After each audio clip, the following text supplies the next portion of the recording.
Philippines, Manila, and greetings to people who registered for this webinar all over the world. This is the webinar on food security in the midst of COVID-19. On behalf of the organizers of this particular webinar, the Food and Agriculture Organization, Manila, the Pambansang Kilusan ng mga samahan ng magsasaka or pakisama, and the Veggie Drop-Off, UP-CIFAL Philippines welcome you to this webinar. I am Edna Ko, Public Administration from the University of the Philippines, Director of the UP-CIFAL Philippines, and Governing Board Member of the National Research Council of the Philippines. Welcome everyone to this very exciting, interesting, and very timely discussion on food security in the midst of COVID-19. I'd like to greet also our 267 participants who registered this webinar. Thank you very much. And they come from all over the country and from all over the world. We have participants from the United States, the United Kingdom, Taiwan, Canada, Austria, Oman, the United Arab Emirates, Australia, Indonesia, and we also have participants from the academe, the UP Los Baños, UP Visayas, UP Mindanao, the UP Open University, UP Pampanga, other schools such as Ateneo de Manila, Lyceum, UST, FEU, state universities and colleges. There are varied, so I won't mention all of them. The Kingfisher School of Business and Finance, and many more. We also have youth organizations, and we are pleased that we have local government units joining us. As well, we have national government agencies, such as the DepEd, the Metro Manila Development Authority, Department of Trade and Industry, the DFA, the Development Academy of the Philippines, the Public-Private Partnership Center, the Department of Agriculture, the DAR, the Commission on Human Rights, the Department of Health, the UP, I have mentioned the university system of the UP. We also have other national government institutions, and of course we have Food and Agriculture Organization in the Philippines. For this afternoon, we have very interesting problem to take up, to discuss, but we hope that with our experts coming from the various sectors, we have from the civil society, from the Farmers Network and Circle, from the local government unit, and of course, we have the Food and Agriculture Organization. Everyone will pitch in their experience, their knowledge, the information on how we can deal with food security. The United Nations says 110 million people already live in acute food security. 80% of the world's poorest and the most food insecure are people who live in remote rural areas, and many are in small-scale agriculture and households. Under a pandemic, 265 million people could face starvation, says the United Nations. The wicked COVID-19 makes the poorest even more vulnerable. How does this happen? The effect of COVID-19 on food systems cannot be underestimated. During a pandemic, trade restrictions such as through a lockdown and other restrictive guidelines can inflate the prices of food items. And equally, the pandemic can trigger shortages of food due to travel restrictions. It can also disrupt food supply chains such as labor shortages, a lockdown. Restrictions on movement mobility and trade mean people cannot access the markets. COVID-19 shows us how vulnerable our food systems are. One is through the lack of disposable in countries. I will hasten to add that it is not true only for developing countries. In the United States of America, no less, 40 million people have already filed for unemployment, down, and the stoppage of work. And lastly, we have the disruption of the global food chain, not only global, but also from within the country, local as well as the regional. In this particular discussion, our problem is, in this conversation, we'd like to raise a number of questions, but we also want to explore solutions. Under a COVID-19 pandemic, how do we face up to the challenges, the immense challenges of social protection? How could the vulnerable and those in the informal economy be safeguarded?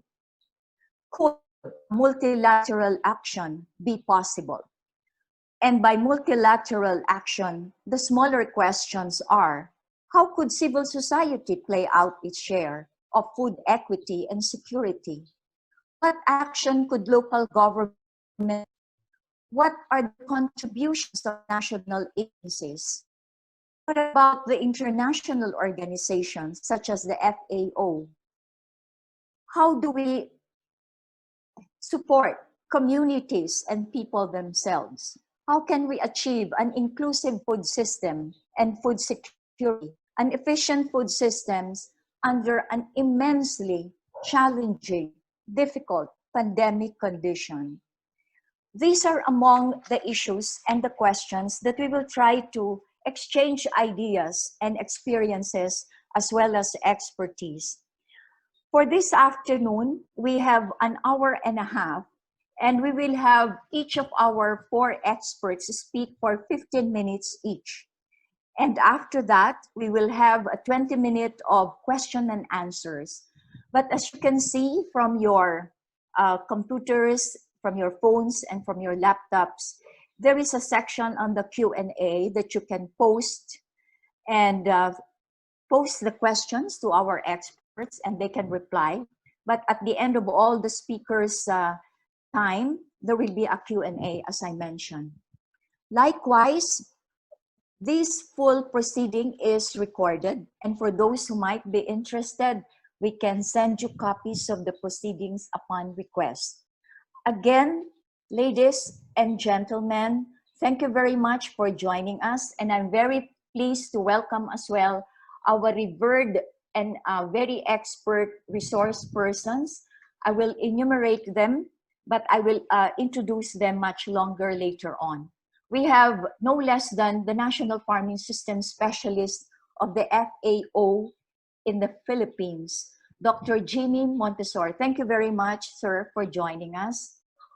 We have Mr. Soc Banzuela, Raul Socrates Banzuela, who is Executive Director of Pakisama. It's a coalition, it's a movement of different farmers' organizations. Thank you very much and welcome to this webinar. And we have the lady with us, Miss Evangeline Arriaga, Coordinator of the Veggie Drop-Off. Thank you for joining us. The last but not the least to join us is Honorable Mayor of Pasig City, Mayor Victor Maria Regis Soto, or we call him Mayor Vico Soto. Thank you very much, everyone. Now I'd like to go straight ahead and give you the first speaker. Our first speaker is Dr. Jaime Montessori. He is a national farming specialist and head of the FAO Mindanao operations. He's an agronomist and farming specialist. He took his BS Agriculture, Master of Science in Soil Classification and Land Use from the University of the Philippines, Los Baños. His PhD in Agri-Sciences and Environmental Science from the University of Tsukuba, Japan. He's member of the Philippine Association for the Advancement of Science, Incorporated, and of the Philippine Society of Soil Science and Technology. Dr. Sir Mr. Jaime Montessori, welcome, and the floor is yours. Thank you, sir. Thank you, Dr. Ko. First of all, on behalf of FAO, I would like to congratulate UP-CIFAL and other partners for organizing this event. And also thank you to CIFAL for inviting FAO to be part of this webinar. Next slide, please. Before I proceed with my presentation, please allow me to introduce our organization, FAO.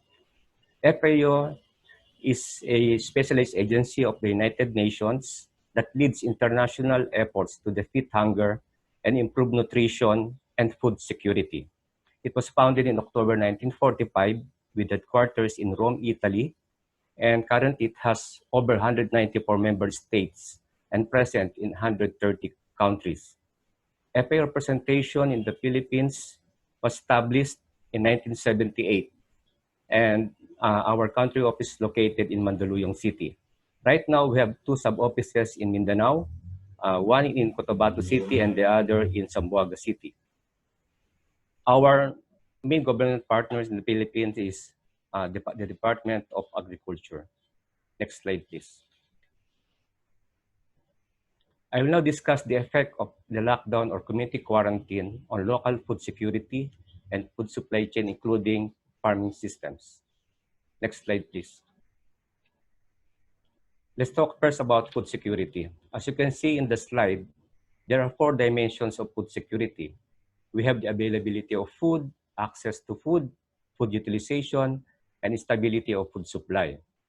Availability includes production, food reserves, market, logistics, and others. While the determinants of access are physical access, financial access, and social access. For food utilization, we consider food preferences, food preparation, feeding practices, food storage, food safety, and access to clean water to prepare the food. Stability of food supply means that there is stability of availability, accessibility, and proper utilization condition. Factors affecting food supply stability are instability of market price of staple food, natural disasters, pandemic shock like COVID-19, political instability, and unemployment. Next slide, please. In the food supply chain is a complex web of interactions of actors from production, processing, consolidation, and marketing. The crisis is straining food systems and will continue to do so in the foreseeable future. Food is available, but the challenge is moving them where they are most needed by the consumers. Upstream staple supply chain is less vulnerable because it is capital intensive, while the high-value supply chain is more labor-intensive. We need to look at the problem from a supply chain perspective. Next slide, please. On the supply side, food supply chains disrupted due to logistical challenges. Food processors don't receive timely and adequate inputs. There is also less farm production, less available quality perishables, especially for nutritious items like fresh fruits and vegetables and dairy products. Transport restrictions and quarantine measures likely to impede farmers' access to input and output markets, curbing productive capacities and denying a point of sale for produce. Shortages of labor could disrupt production and processing of food. Next slide, please. On the demand side, there is limited supply and demand in centers due to lockdown and limited public transport. Increased prices of basic commodities. Retail prices of some agricultural and fishery commodities, like some vegetables and fruits, in selected markets in Metro Manila significantly increased in the first 2 to 4 weeks of the enhanced community quarantine. This is based on the retail price monitoring of the DA. The increase in prices could be attributed to added costs on logistics and limited supply due to delayed deliveries. Because of the quarantine, many people have resorted to e-commerce deliveries. Next slide, please. There are some reports that in the first few days or weeks of the community quarantine, some farmers in Benguet, Ifugao, and Mountain Province in the north dumped their vegetables because they had difficulty in selling their produce due to several lockdowns in Luzon. Also, regular buyers of highland vegetables from Metro Manila were not able to go to the trading post in that Benguet. The ECQ prompted some farmers in Tarlac to sell the vegetables in their village at one-third of the original price, and some are given away or fed to animals. In terms of food safety, preventing contamination in the food chain will reduce foodborne illness and reduce the likelihood of the emergence of novel diseases such as COVID-19. Next slide, please. What are the initiatives of government and other sectors to mitigate food insecurity in the country? Next slide. There's the establishment of a food security subgroup. It is good that the IATF has recognized the importance of food security during the quarantine. And the subgroup is headed by the Department of Agriculture with members like DTI, NEDA, DILG, DSWD, and DBM. There's also the Food Resiliency Plan for COVID-19 ECQ. The main objective of the plan is to ensure food productivity and availability, food accessibility and mobility, and food price stability. There's also the plant program or Ahon Lahat Pagkain Sapat or Alpas Laban sa COVID-19. This program will include expansion of farm areas, rice resiliency project, palay procurement fund for NFA, expanded sure aid and recovery program, social amelioration of our farmers and farm workers, integrated livestock and corn resiliency project, revitalized Gulayan project and urban agriculture, coconut-based diversification project, and fishery resiliency project. There's also the urban agriculture. This program is aimed at enabling urban dwellers to produce their own vegetables that are safe, nutritious, and readily available. Urban agriculture project sites were established in Metro Manila, particularly in Malabon, Muntinlupa, San Juan, Pasig, Pateros, Pasay, Parañaque, Caloocan, Makati, Marikina, Taguig, and Navotas, and in different provinces through the DA regional field offices. Next slide, please. Adapt a city or town. This is the DA calls on multinational companies, industry leaders, and organizations, and state colleges and universities to adopt a city or town to engage in urban agriculture and poultry raising. On partnership, the DA has also forged a partnership with NIA to attain optimum levels of planting and harvest this coming main rice cropping season. Creation of LDAG or Interagency Livestock Data Analytics Group. The LDAG is composed of representatives from the National Livestock Program, National Meat Inspection Service, Philippine Carabao Center, Bureau of Animal Industry, and the National Dairy Authority. This will automate the gathering and analysis of data to produce and organize body of information for faster and more effective planning and decision making.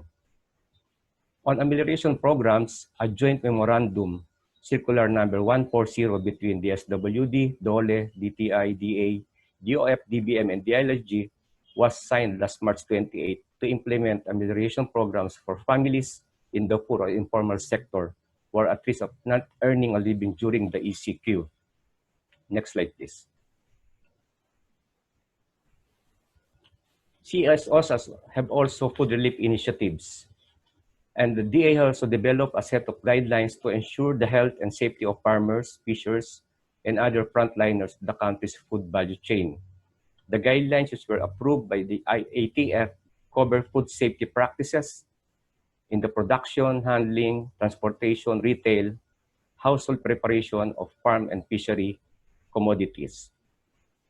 On food supply chain responses, DA has established Kadiwa ni Ani at Kita or Kadiwa in partnership with the DILG and Food Terminal Incorporated, which aims to establish a direct link between farmers, fisherfolk, and the consuming public. DA has engaged Pateros, Quezon City, Caloocan, Taguig, and Pasig in the services of Kadiwa on Wheels. The DA has also appealed to local government units to source products from local farmers in their respective areas.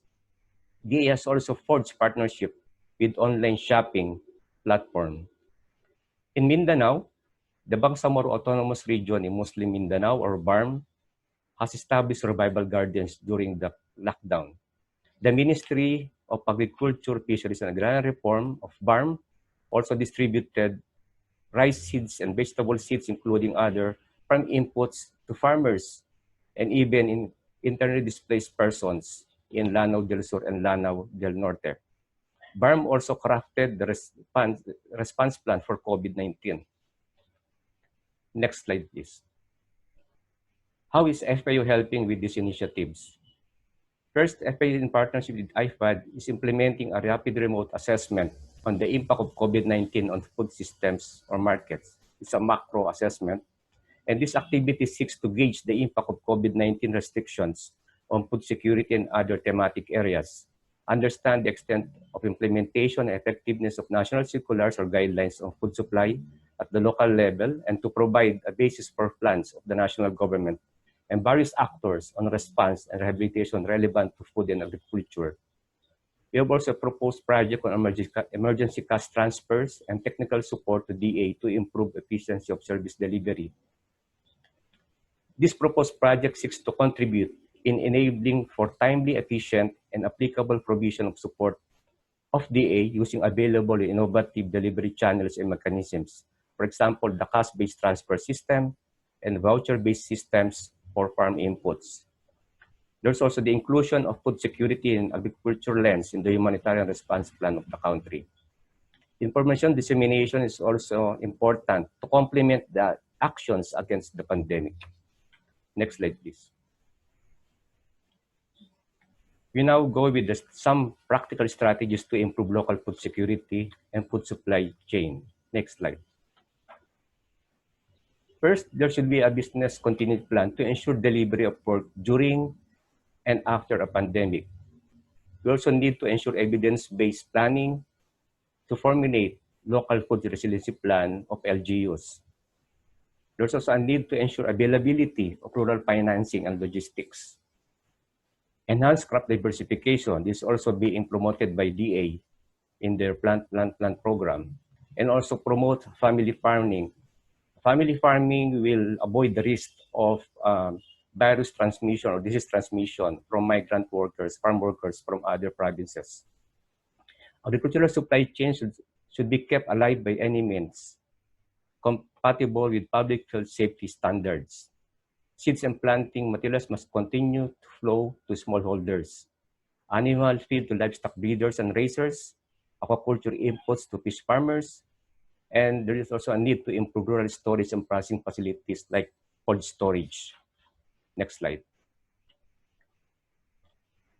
LGUs may establish and maintain strategic trading posts where farmers and fisherfolk can bring their produce to sell to consumers. Buy from local farmers and fisherfolks. Some LGUs have already started this strategy.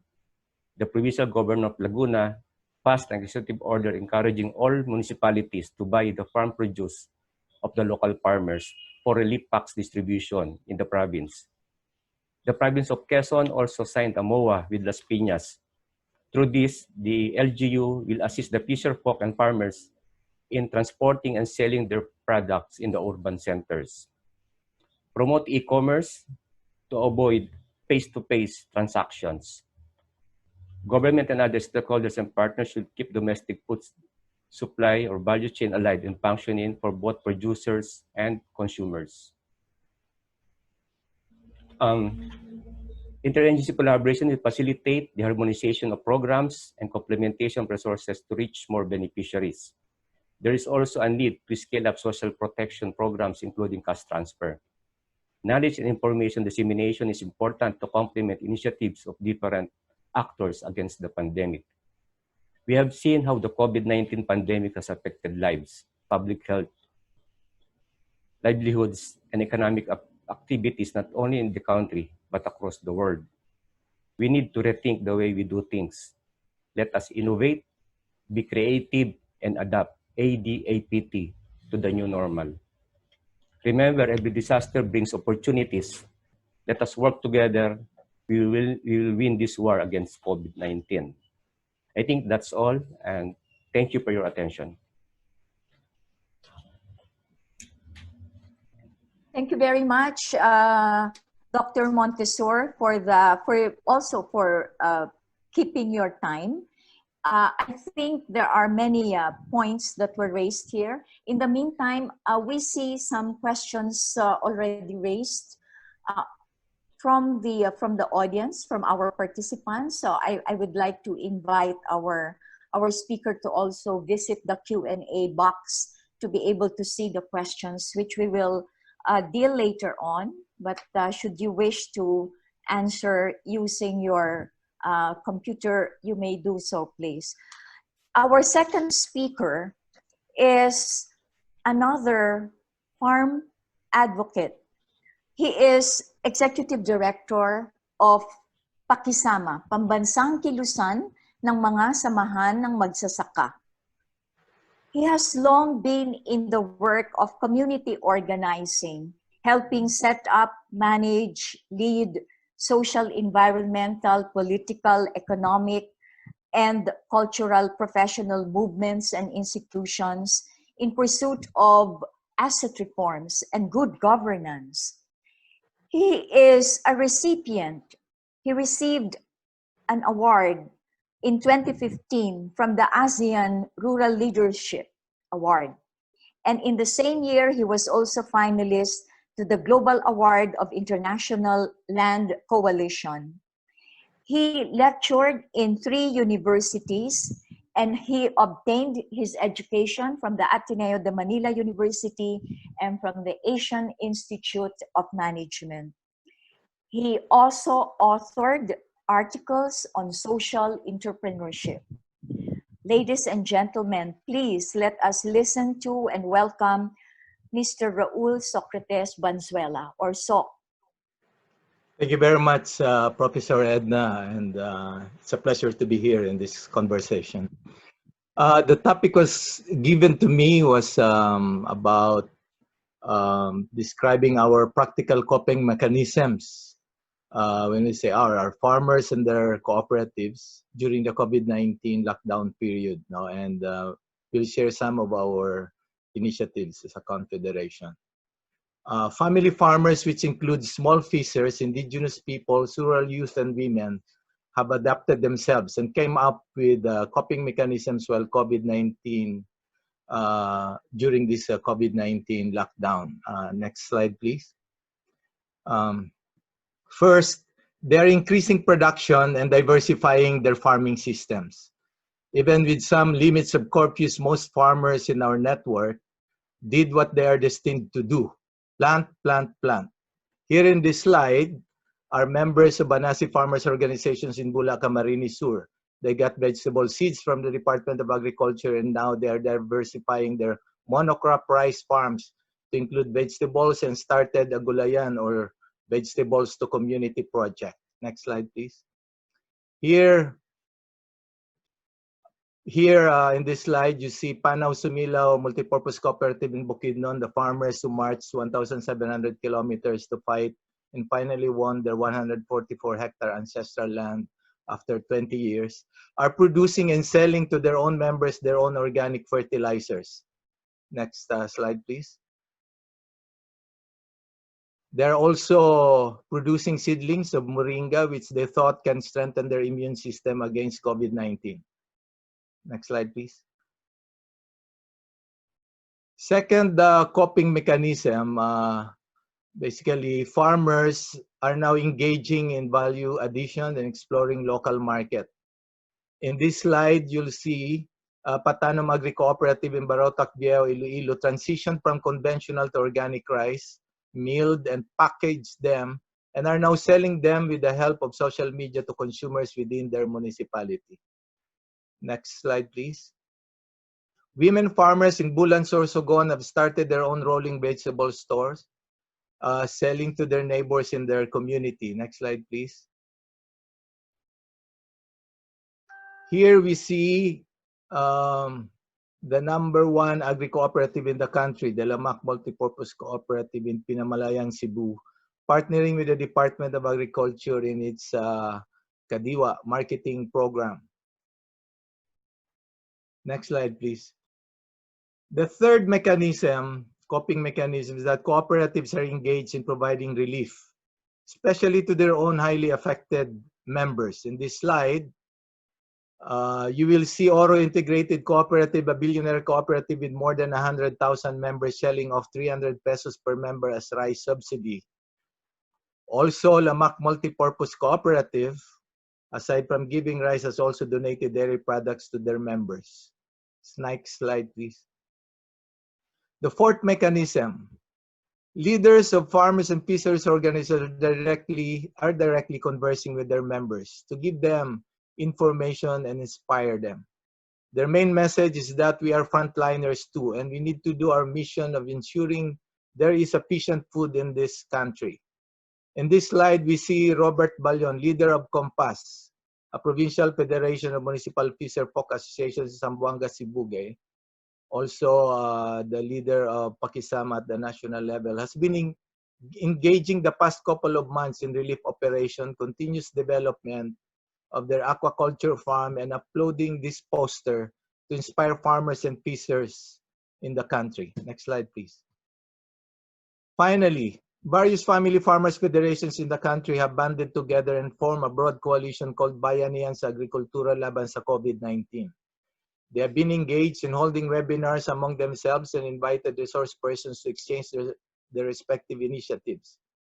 In this slide, we see its third webinar panelists. Here, the coalition is engaging government leaders in the executive and legislative branches on critical policy issues such as trade, fate of agricultural workers, land conversion, budget, and participatory mechanisms such as Philippine Council for Agriculture and Fisheries, and programs such as Sagipsaka, or government purchase of family farmers' products and rice self-sufficiency. One of the outputs of this engagement was the commitment among stakeholders to meet more regularly to discuss partnerships in implementing various agriculture fishery programs. Next slide, please. These are among the key coping mechanisms farmers and their cooperatives or their organizations have been engaged over almost 3 months of COVID-19 lockdown. But I want to highlight the experience of our confederation, Pakisama, with one woman-led indigenous peoples organizations called Kababayan sa Sierra Madre Agroforestry Cooperative. Next slide, please. Indigenous peoples, particularly the Dumagat Remontados sailing in Sierra Madre near the National Capital Region, have been recipients of relief operations of the church and NGOs during the lockdown period. Rice, noodles, and canned goods have been the foodstuffs delivered to them. But the Dumagats, in particular, the members and leaders of Kababayan Dumagat Sierra Madre, were thinking differently. While they appreciate this kind of support, they thought it is more strategic that they're able to sell their various products directly to the consumers. They believe they could get better prices for their farmer members' produce if they are able to sell direct to consumers than to the traditional local traders. That was organized as an agri-forestry cooperative in November 2019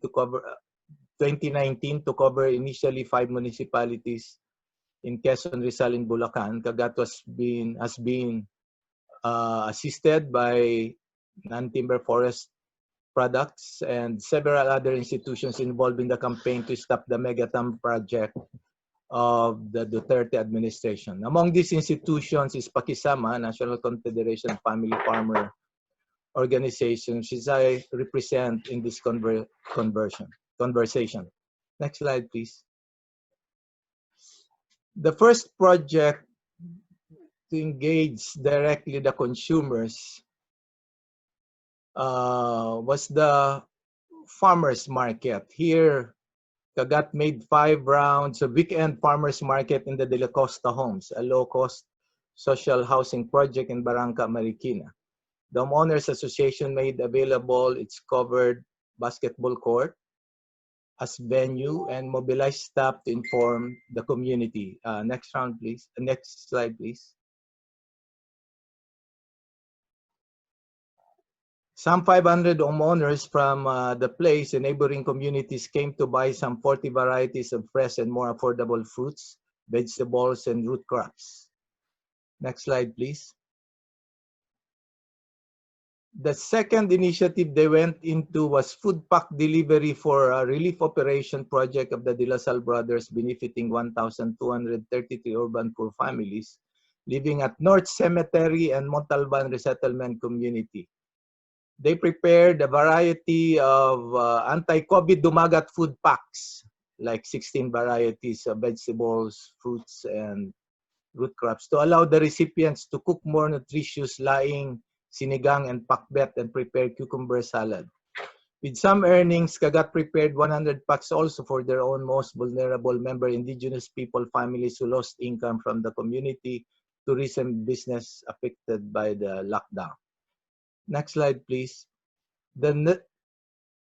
Next slide, please. The third initiative the group engaged in was to cater to middle-class families who do not want to leave their homes, in partnership with the Murang Gulay Shop motorcycle riders and Pakisama social media staff. They undertook online home delivery food pack service, catering to 75 families to date.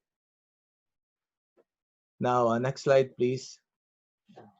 What has been the result so far? Kagat, this agri-cooperative, very new, young, was happy to report that they were able to help 100 of their fellow dumagats to increase by 25% on average the price of their products.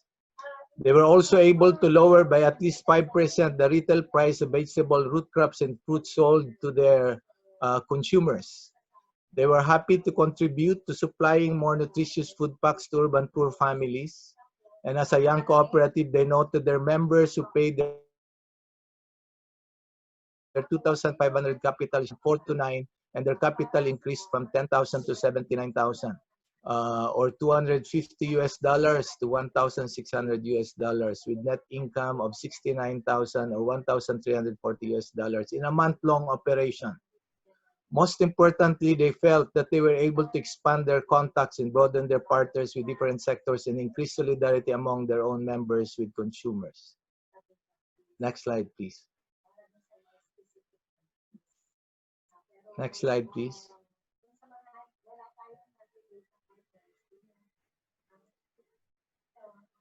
Next slide, please.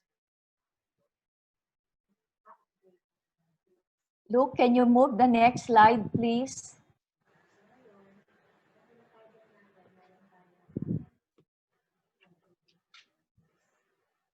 Our screen, our slide has not moved. Can we move the slide? Go ahead. Yeah. Okay. This slide is a happy day for me. It's the day where the cooperative handed me $80 or 4,000 pesos as my service fee for a 2-week intense operation. It's very happy. No, but they are just starting. Next slide, please. And they face several challenges and committed mistakes in the process. They realized the need to expand their sources of food products so they can respond to the quantity requirements of consumers. They also need to put in place stricter internal quality control system to consumers, so consumers don't end up getting immaturely picked or mishandled fruits, good at the outside but rotten in the inside. Finally, they need to deliver their products to consumers on time, 100% of the time. Next slide. Yeah, go ahead. They realize they require strengthening their governance, management, and membership education programs, which would require human and financial resources. They're now thinking of hiring full-time manager, professional manager, finance officer, and a marketing officer. We also realize that it will be more convenient to family farmers cooperatives if they have a counterpart food consumer cooperatives whom they can just relate with, who will organize the farmers market themselves or the physical or online home delivery service. Currently, negotiations are being done to see the possibility for local savings and loans cooperative in the community to take on this role. Next slide, please. Both the producers and consumers cooperatives will have to undertake continuous organizational development, complete and expand their membership services, and build strong partnerships if they intend to be sustainable institutions. Next slide, please. Perhaps the key takeaway or lesson from this 1 month experience that we should not underestimate the power of bayanihan or cooperation among producers, among consumers, and among both producers and consumers. But bayanihan has to be organized. We need to invest in community organizing. Food and nutrition security amidst pandemic and beyond is possible. We have the basic tool to do it. We call it in Filipino bayanihan or cooperation. We make our farmers heroes and treat them as such by encouraging them to do their noble mission of producing our food by patronizing their products and helping them to build their organizations, their cooperatives, to ensure they deliver enough quality food products timely and regularly. But we can only do it if we as consumers also are organized as food consumers cooperatives, directly sourcing our food from local agri-cooperatives. We hope the thousands of credit cooperatives and homeowners associations in the country will take on this challenge and this role. Thank you very much. Thank you very much. Thank you, Sok. Thank you for that very good, very interesting presentation. But also, I am struck by your point, the last point you said, that the farmers are not only supposed to be organized, it's as well the consumers who should be organized. And that's relative to continue to support our farmers, probably. Is that what you mean? Yes. And continue to support them, to patronize them, so that the will of the supply chain is not going to be disrupted. So again, thank you.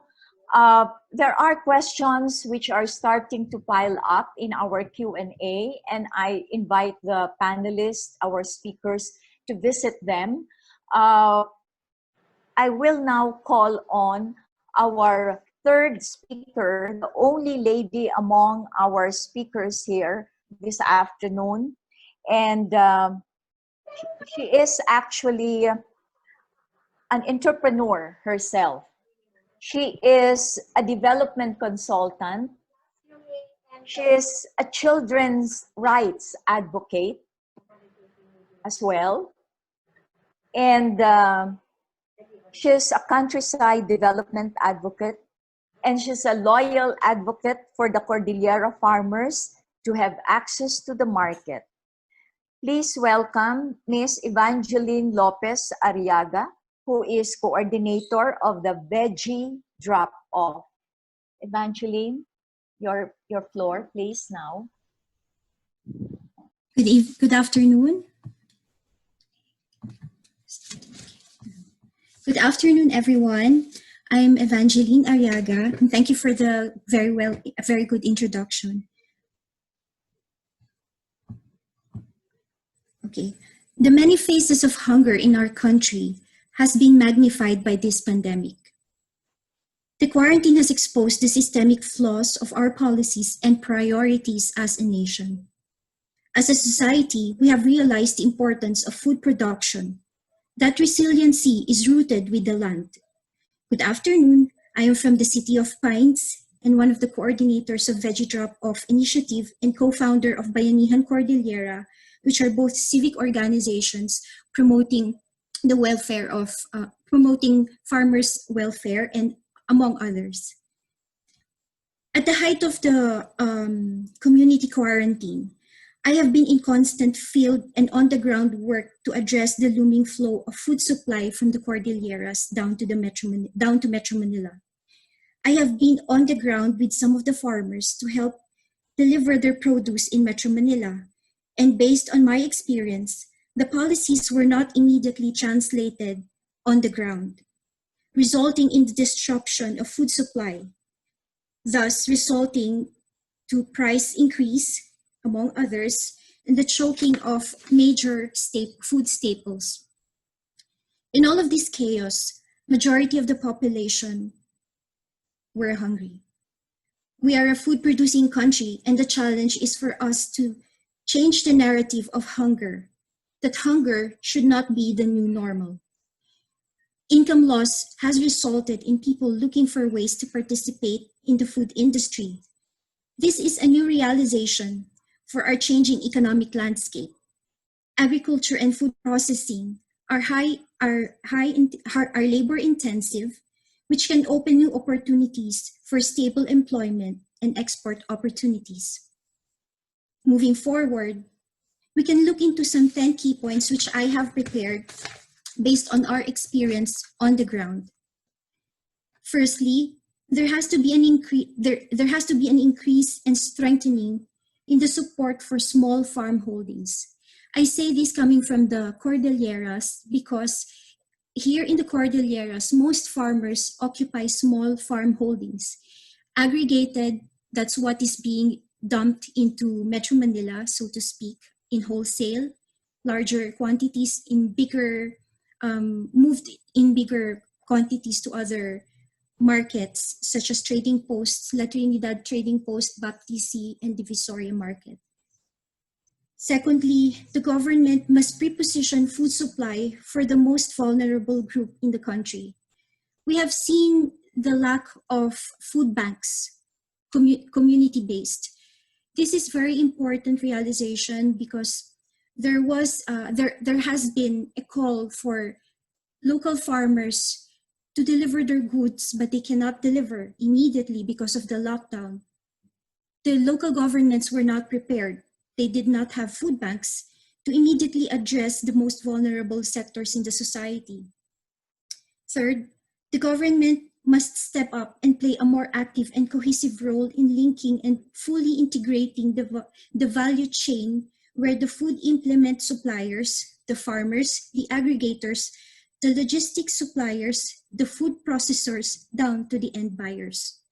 There is no cohesive link and integration that is systemic and standardized process. This area is what is lacking in the agriculture sector. That's why there are so many losses from the farmer side because they cannot move their prices in the proper price standardization that can result to a more gainful livelihood for them. Some of them have dumped their vegetables, thrown it away somewhere, or they just gave it away as relief goods, which is not sustainable for the farmer themselves. Fourth, timely capitalization of farmers because farming is seasonal. Yes, there are many government programs giving loans and access to capitalization, but most of them are not given timely, which defeats the very purpose. Fifth, to answer the opportunities of local farmers in providing a bigger role in food security. Sixth, there is an indigenous practice in the Cordillera, which I would like to share. We call it kadangyan. This indigenous practice is based on food banking of local farmers. So if there is a surplus, they put it aside for future use. In the event that there's a typhoon, there are road cuts, because it's very common in the Cordilleras. Typhoon season here results in road cuts, landslides, and among other problems. That's why most of the small farm holdings are putting their stockpile somewhere safe for future use, which they share to their community in times of need. This practice has resulted in them being so self-sustainable even during the pandemic. At the height of the pandemic, most of the communities here in far-flung Cordilleras have waived their amelioration benefits because they were self-sustainable. So I think this must be looked into, and it can be called into something called bayanihan, as beautifully explained earlier by Mr. Socrates. And yes, so that's the Kadangyan practice. It's an indigenous culture practice. The seventh is backyard and urban farming. Here in Baguio, our dear mayor, Mayor Magalong, has conducted a contest for the best urban garden. So it's small. It's a small step to encouraging people to plant more in their backyards. Number 8, governments should not hoard and impose export barriers. We are this area has been a result of the pandemic and has been implemented by some countries who are also rice producers. They have announced that they will impose rice import barriers, because they would like to keep their supply to their constituents, to their citizens. In the time of pandemic, this has pushed some fear, some speculations in the prices of rice, among others. So this should not be, this is more political, I suppose, but it has to be translated and it has to be said. So it's one of the key points that I would like to state. Number 9, for the government to immediately address the shifting market trends due to the pandemic. I suppose some of our speakers here have already realized that there's already some sort of shift in the market trends where people are speculating on the price.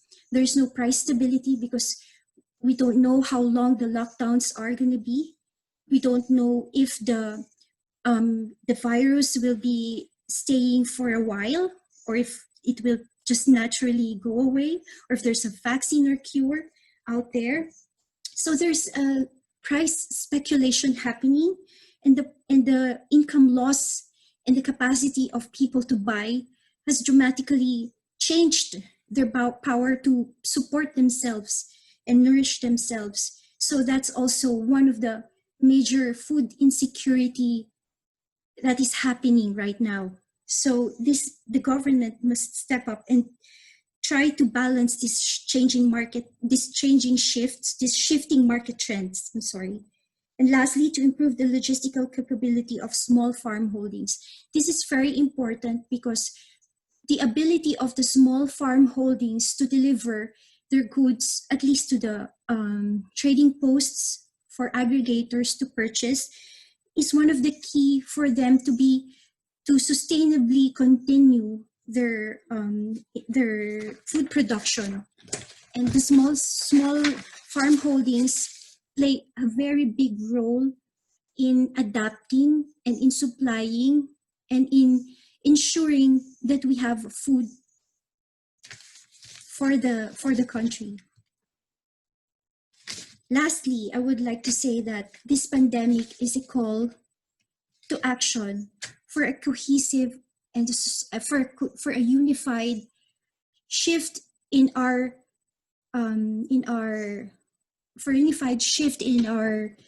priorities as a society to support local farmers. That is the first step to end hunger in our country, because the small farm holdings have the ability to adapt to immediately adapt to changing landscape, and they have the ability to adjust to prices in order to provide reprieve to the more vulnerable sector in the society. They can immediately change their prices if need be. They can also provide relief goods if needed when called for. So there is a growing sense of a need to really support our small farm holders. Thank you very much.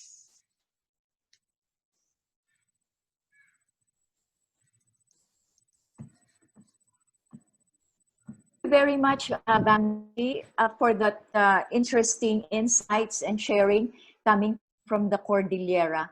I cannot click my video, but oh, there it goes. Yeah, there are already, meantime that we are waiting for the good mayor to log in, probably we can start answering some of the questions in the Q&A box. I've noted some of the very interesting questions here. And would anyone from our panelists, the three speakers, respond to the questions? You want me to read out some? Probably I'll start.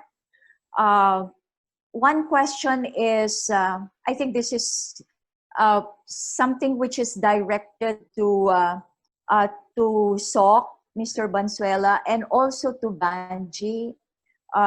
There's what does organizing consumers mean? And a follow-up and related question to that is from another participant who said probably there can be a connection between organizing consumers and what Banji Arriaga had already shared and mentioned. So can we listen first to Mr. Banzuela, and then probably we can also hear from both, no? Ms. Arriaga and Mr. Banzuela. Okay, thank you very much. That question. That's a very important question, because that's the question that has not been raised very much and has not been responded to by many civil society organizations over the past 4 decades. When we say we want the consumers organized, we want the consumers to have a handle and to determine the kind of food, where they need to source their food, how much price they can put into a certain food.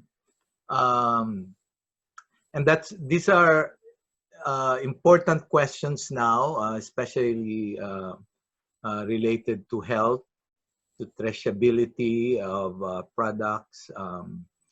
And much more important now is because we are not organized as consumers, the ones organizing us basically are the supermarkets, the malls, by giving us their, how do you call this, membership cards? Or you pay certain amounts. So they're the ones organizing us, and they're the ones relating direct to suppliers, the farmers.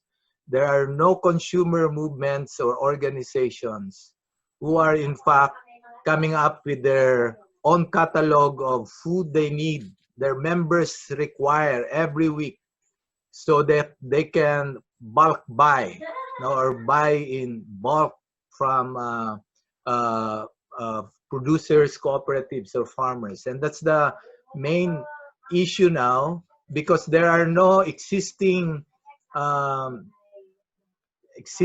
venue for the farmers to sell their products, except to the local traders and to the supermarkets.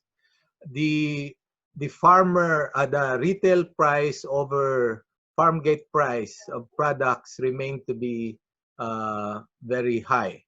Like we buy low from the farmers, the traders buy low because there are so many other traders along the value chain. And then the consumers buy high because of this system. We need to change that system so that we are able to reduce that ratio. We must be able to increase the price of farmers, and then we must be able to lower the price of the for the consumers, the retail price, and then the cooperatives of both take care of the logistics and the human resources needed for this direct producer consumer transaction, and so the usual surplus that go to the traders or to the supermarkets would now go to strengthen further the cooperatives, the organizations of both the consumers and then the farmers.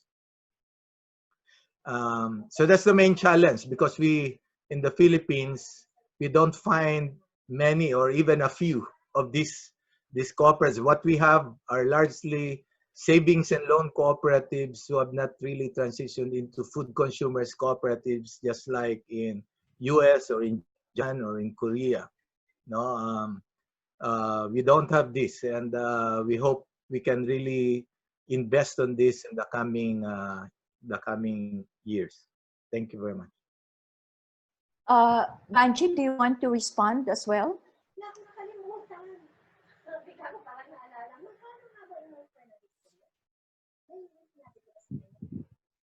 I think she has to unmute.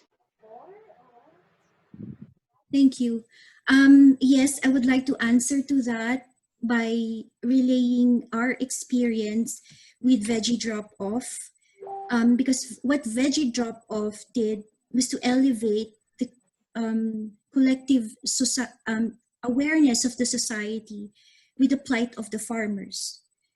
That resulted with the consumers wanting to give more to the farmers, paying more of what what they should be rightfully paid for, what their produce really is worth. So it is an organized. Veggie Drop-Off is a civic organization that has come about from among three ladies, actually. That's Miss Sandy Beltran, Sheila Leva, and Shine De Castro. And then we came in the process. They wanted to highlight and put a spotlight on the farmers so that the consumers themselves would understand how food is produced, so that they will have a relationship with the farmers and they can understand that they need to pay justly to the produce of their hard work.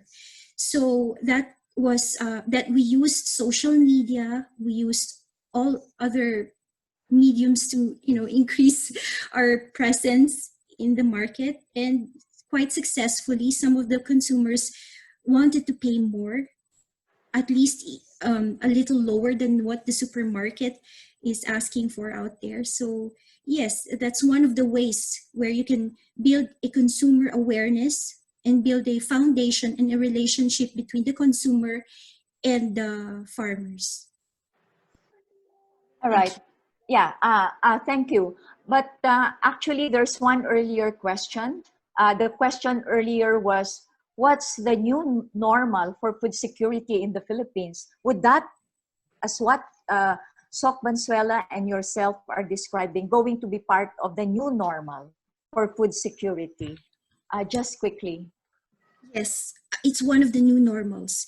We have to build a relationship, a direct relationship between the consumer and the farmer. At least if that cannot be achieved, at least there's some level of connectivity between them, so that they will understand that they need to sustain and support the local producers in order to provide and to ensure that we have food in our country. It's as simple as that. Okay. One last question, and I'll have to interrupt after the next question because Mayor Vico has already logged in. There is a question here for SOC again. How would you want our state universities and local colleges to assist our local farmers in organizing the consumers to keep the supply chain sustainable? What should they specifically do? This is interesting. I come from university. Would like to get the universities and the colleges engaged on the ground. Quickly, please. This is a very exciting question. Perhaps we need 1,700 community organizers. Those who will organize the consumers in each of the cities and towns in this country. If we have this, if we can make this as a possible profession for those graduating students. They can be in business or in any other fields, but the important thing is we need the consumers, and there are 110 million of us consumers, to be better organized. And if they are better organized and better educated on the kind of food that we should be eating for health, for food security, and where we should source them, then we'll be better off as a nation. Thank you for that quick answer, but we'll continue with that later on because there are related questions such as, is takeout food safe? what is food security of people in terms of nutritional attainment and so on. But we'll go back to those questions. In the meantime, let's welcome our fourth resource person for this afternoon. He's an idol of many young people. He is a millennial himself. The person I'm referring to is Mr. Vico Soto. He's a political science graduate and a master of public management at the Ateneo de Manila University. My two homes in Ateneo. He was a project associate of ASOG's G-Watch Poder. He was city councilor of Pasig from 2016 to 2019, who championed citizen participation and the FOI. I think I met him in CIFAL Jeju one time. The first time I met him was in CIFAL Jeju. And in 2019, he won as mayor of Pasig City. And now he is actually very hot on good governance, anchored on citizen participation, transparency and accountability, a focus on education, housing, and health. Let us please welcome our fourth resource person, the good mayor of Pasig City. Welcome, please. The floor is yours now, Mayor Vico. Magandang hapon po. Good afternoon, everyone. To my fellow speakers, to all the participants, and Dr. Edna. As you mentioned, we met before in a training session also. It was a one-week training in CIFAL Jeju. That was really a good experience as well. So I'm happy to see you again, albeit just virtually. So I was asked to speak a little bit about food security and in light of let me take off my mask. Pasensya na, nakasombrero po ako. Hindi ko mahanap na naman yung barbero ko. But anyway, I was asked to talk about food security and food supply here in Pasig, in our experience, especially in relation to our enhanced community quarantine and until now our general community quarantine. As we all know, this pandemic or this problem we have with COVID-19 is not just a healthcare crisis, but it's also a socio-economic crisis. So as a local government, as government in general, this is something that we need to look at. What are we going to do in terms of healthcare interventions? But just as important is looking also at the socio-economic side, and obviously a big part of that is food supply and demand, and making sure that our constituents have the food supply that they need. One of the biggest hubs for food supply in not just in Pasig but probably in the entire NCR is our palengke, yung tinatawag namin na Pasig Mega Market. It's one of the biggest markets in the country, and it has 5,000 stalls, and we have goods coming from all around the country. From all the way from Benguet and wherever. So initially, when the enhanced community quarantine started, it was really a big challenge because there was a interruption. There was an interruption in the delivery of goods.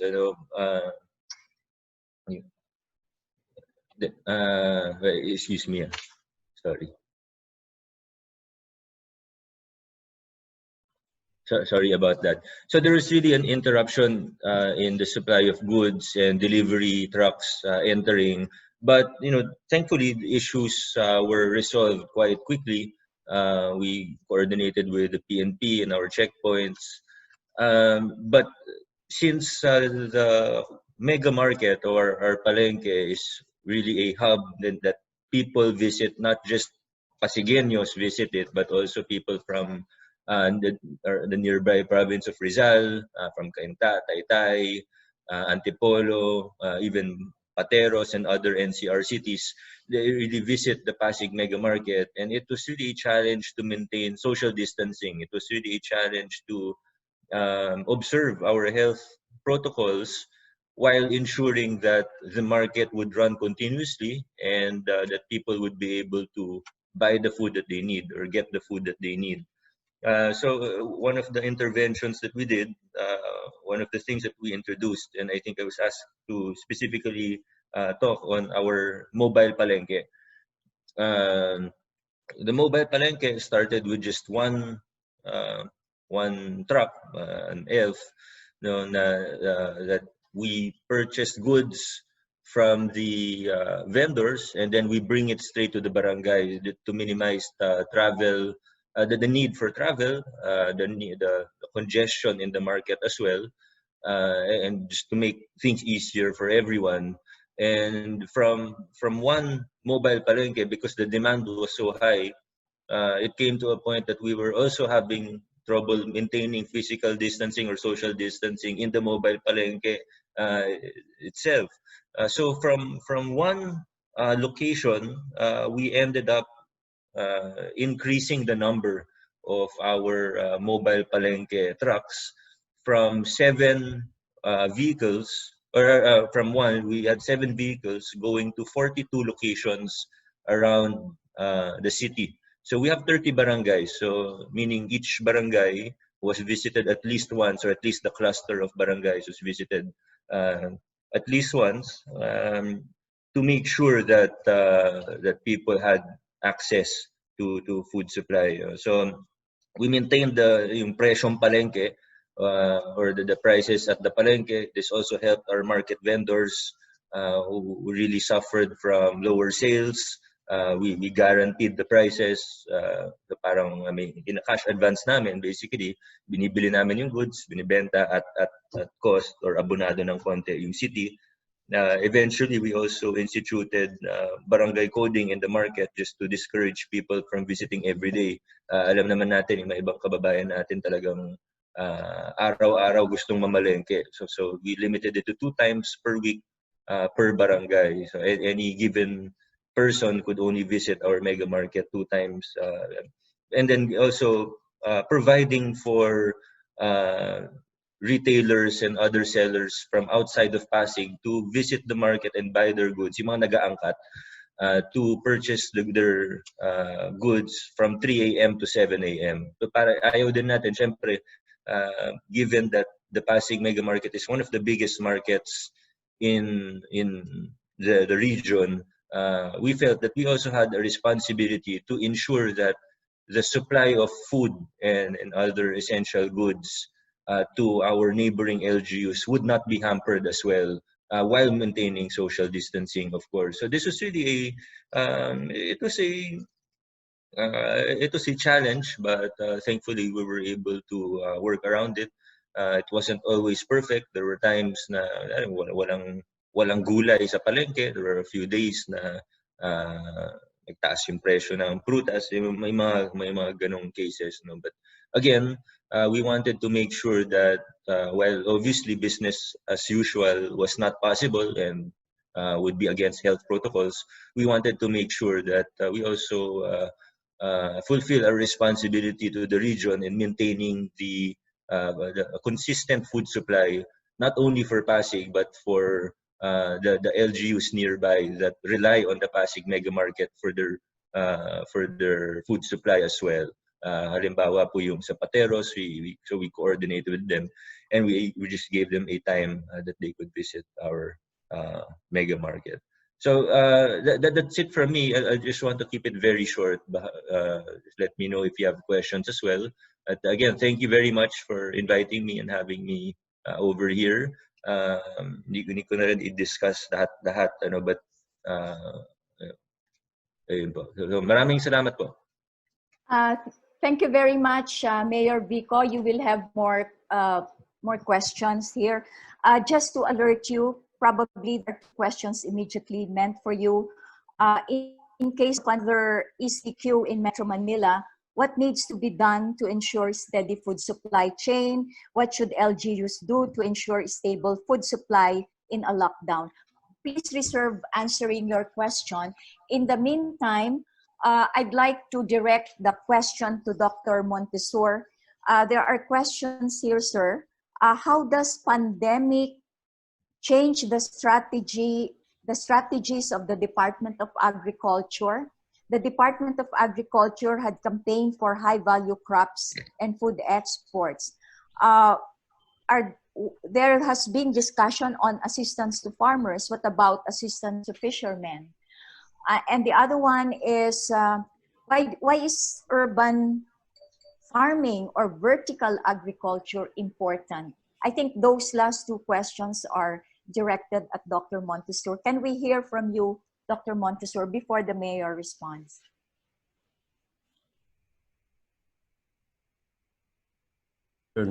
Yeah, thank you. Regarding the program of the Department of Agriculture, they have this food security framework which they call Survive, Reboot, Grow. This is a socioeconomic recovery and resiliency project, which involves production, farm consolidation, modernization, industrialization, export promotion, and infrastructure development. So it's not only they're concentrating on export, but also the domestic production of the agriculture and fishery products. The enabling environment should be budget, and there should be budget and investments, and also legislative support for these policies. And aside from that, there is a need for roadmap development for the different commodities. Regarding the second question on the vertical garden, vertical agriculture or the urban farming. There's a little space, so you can only plant going up rather than horizontally. Yeah. It's a good strategy, especially in the urban areas where there is limited space. So you can do vertical gardening inside your homes. Is this possible in very crowded, very limited space, really, for example, in metropolitan Manila? Yes, it's being done in other cities like in Japan and other countries. So it's feasible. Okay. Meron pa akong tanong. How will the FAO relate food security with its nutrition program for those belonging to the grassroots level? We have a project, it's being called Nutrition Sensitive Agriculture, in which we are promoting nutritious commodities, vegetables, and crops in our target communities. And also we include the local government units and other stakeholders in developing a roadmap for food security, local food security and nutrition. Okay. Thank you, Dr. Montessori. There are questions. I earlier mentioned the two questions which are directed to Mayor Vico. In case of another ECQ in Metro Manila, what needs to be done to ensure steady food supply chain? What should LGUs do to ensure stable food supply in a lockdown? Having experienced the lockdown earlier in March and until recently, but having gone through what you did in your city, what should LGUs, on hindsight, further do to achieve stable food supply under condition of a lockdown? I hope the next lockdown doesn't come. Medyo nakakatakot po yung sinabi, next ECQ, wag naman po sana. But of course, we always have to prepare for the worst case scenario. We always hope for the best, but we plan for the worst. Kung sakali man na maghigpit ulit sa travel and we have heightened travel restrictions once again, we need to ensure that these travel restrictions don't apply to the supply of essential goods, not just food, but gasoline, all the essential goods. So, but on our part, on the part of the local government of Pasig, thankfully we didn't really have any major problems in terms of food supply. Kasi yung mga nagde-deliver sa mega market, napakaraming nagde-deliver sa mega market namin. We have a plethora of suppliers in our mega market. So there were times that, you know, maybe there would be some, like I mentioned earlier, there were a few days where vegetables were difficult to find. There were some issues with fruits, but overall, the supply was pretty steady, and we're very thankful and blessed that that was the case for Pasig City. I guess it's partially because it's one of the primary markets in Metro Manila.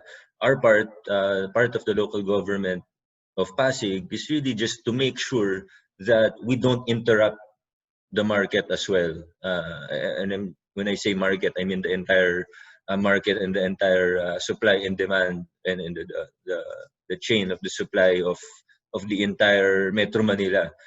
Let's say magsara yung mega market, even, you know, a lot of until farmers, businessmen, until the buyers or the consumers will be affected.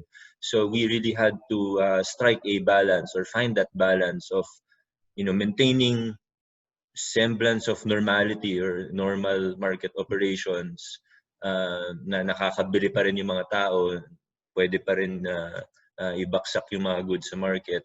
But at the same time, again, maintaining our health protocols. So I think that as long as we do that, then the supply should be fine, at least here on our end. Huwag na kami makadagdag sa problema ng bansa in terms of supply and demand of food. There's another one. Mayor Vico, how can students help and engage in this pandemic besides following social distancing? And another one is, how does political will affect the success or failure of food security measures of the LGU in times of a pandemic? Right. Well, for students who might be participating in this webinar right now, all of us can help in so many ways. Yung sinabi, social distancing, of course, that's still the most important. You know, we take care of ourselves, make sure that we don't get sick, proper hygiene. We hear this every day. We don't need to belabor the point and repeat and repeat. Pero minsan kailangan din talagang ulit-ulitin. But being active, making your voice heard. If you see things that should be done better, don't hesitate to speak out your voice. Our generation and generation younger than me, iba na rin mag-isip ngayon, very outspoken, of course, while maintaining respect, but still, we need to make our voices heard, which leads to the second point, or the second question about political will. Certainly, it's very important, in not only in terms of food supply, but in terms of dealing with a pandemic in general. But political will in the sense, for me, political will in the sense that I ignore politics. There might be pressure from wherever, or, to make certain decisions. And I'm not even just talking about national politics, but politics here in the city of Pasig, at the barangay level even. But we need to make decisions that will be good for the people, without, especially since it's a crisis, without regard for political repercussions, if any. Okay, I think this is for Dr. Montessori. I am an OFW, but due to retrenchment, my family will go home by December. We have land in Mauban, Quezon, and we are interested to do the small agricultural food farming. How or where are we going to start? Dr. Montessori, would you like to respond? Yeah. First, if you have capital, you can request technical assistance from the local department, provincial agriculture office or municipal agriculture office, regarding the appropriate or suitable crops. For instance, if you would like to plant or produce crops, then you should consult the specialist in the municipal agriculture office or even at the provincial agriculture office. You can also request assistance from the DA Regional Field Office in terms of not only technical assistance but also on financial assistance. DA has a survival recovery sure COVID-19 window for SMEs. It's a zero interest payable in 5 years. So she or he can contact the Department of Agriculture, Region 4A. Okay. More questions for the mayor. How can we invite Mayor Vico in our webinar? The other one is from Pampanga. This is from a question from someone I know from Pampanga. For the mayor, how can inter-LGU cooperation be helpful in ensuring food security for Pasig and Metro Manila? Perhaps forming a food supply alliance with food-producing LGUs outside NCR will be helpful and cost-effective. And also a related question to the mayor, just curious with the Pasig Food Program, which has a sustainable impact. I would like to ask Mayor Vico if he will maintain his food program during the post-COVID pandemic. Interested to know the economic impact of the local food program of Pasig. Mayor? Yes, so in terms of having a food alliance, we do have the Metro Manila Council. That's one venue where we discuss these issues. Nagtutulungan naman yung 17 mayors of Metro Manila. So, I mentioned earlier that one of the problems during the first days of ECQ na nahihirapan pumasok at tumigil yung biyahe ng maraming mga delivery truck.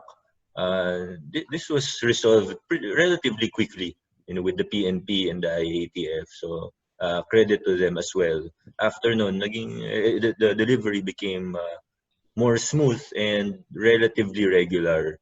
In terms of the food program of the city,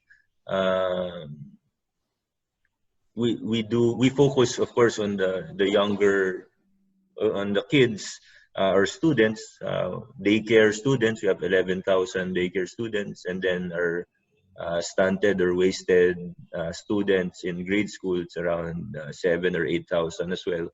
And then right now we're actually talking to the Department of Social Welfare and Development, DSWD.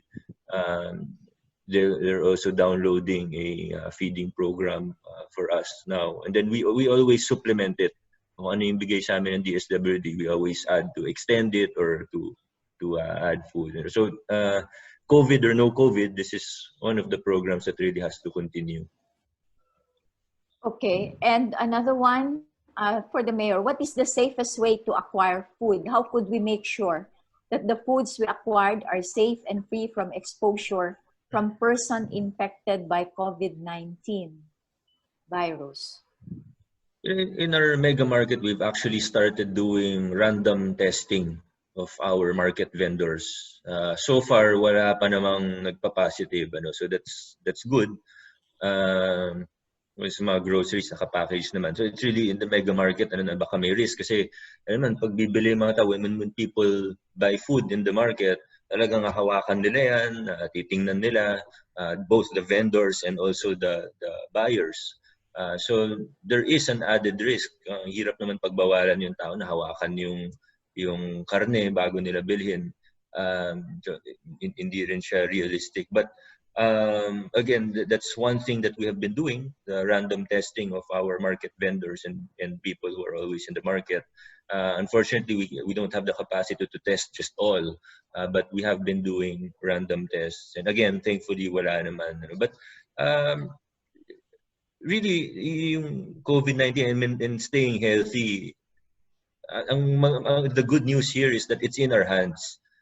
Even if we buy, let's say we buy food that has had exposure to the virus, if we just exercise proper hygiene, pag uwi natin, galing palengke, maligo tayo, tapos hugasan natin yung pagkain, maligo tayo, and we will be able to stay healthy. Yun naman yung pinaka-importante. So yes, the local government tries to exercise every safety precaution, every health precaution.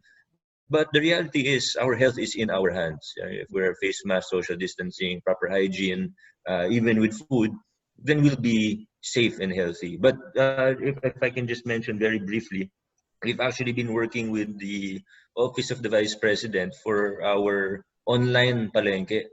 It's called the Community Mart, so people can now download the Community Mart app, select Pasig Mega Market, and purchase food, purchase products. Actually, hindi lang raw products, but also mga halo-halo. So we have our inspectors to make sure that the food is clean. We minimize the risk of exposure to the virus. Even our tricycle drivers who are delivering. So natulungan natin market vendors, nabawasan yung concentration ng tao sa market, natulungan pa natin yung mga tricycle drivers who are delivering these goods. So again, Community Mart app, it's now available. Nag-plug na rin ako. Right now we're catering to around 100 or over 100 orders per day already. So this is another thing that it's good for the pandemic because we minimize close contacts. We minimize the risk of infection, but this is something that we will continue until after the crisis.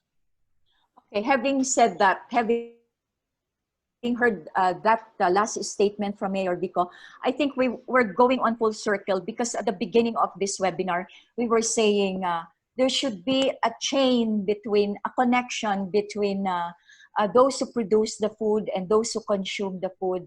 There's supposed to be an alliance, an organization of consumers as well, so that we all can protect each other and at the same time support our producers of food, who are the farmers, those who plant the vegetables and the fruits for us, and those who supply us with the food, whether it is within the city, the vertical farming, or outside of the city in the neighborhood of Metro Manila.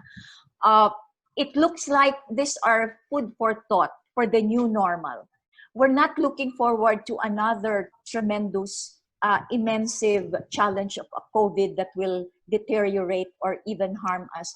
But I think the previous months or weeks of the experience of the local government teach us also how we can do things. So forming a new normal, coming more prepared, but also it's about people who take care of their health, of their safety, of sanitation, hygiene. So all of us, we come to realize that this is partly the message that is being re-echoed to us by the COVID-19 and by the times. We don't have much time anymore. We're trying to stick to our time, and therefore I'd like to thank once more, and I think we should not stop here. The new normal should continue to be discussed in terms of food safety, food supply, the food chain, and connecting people and food, especially the poor. As a way to wrap up this webinar today, we look forward to probably collating and putting together the ideas that have come up from here and probably share this with all participants. But in the meantime, we hold hands together, the local government.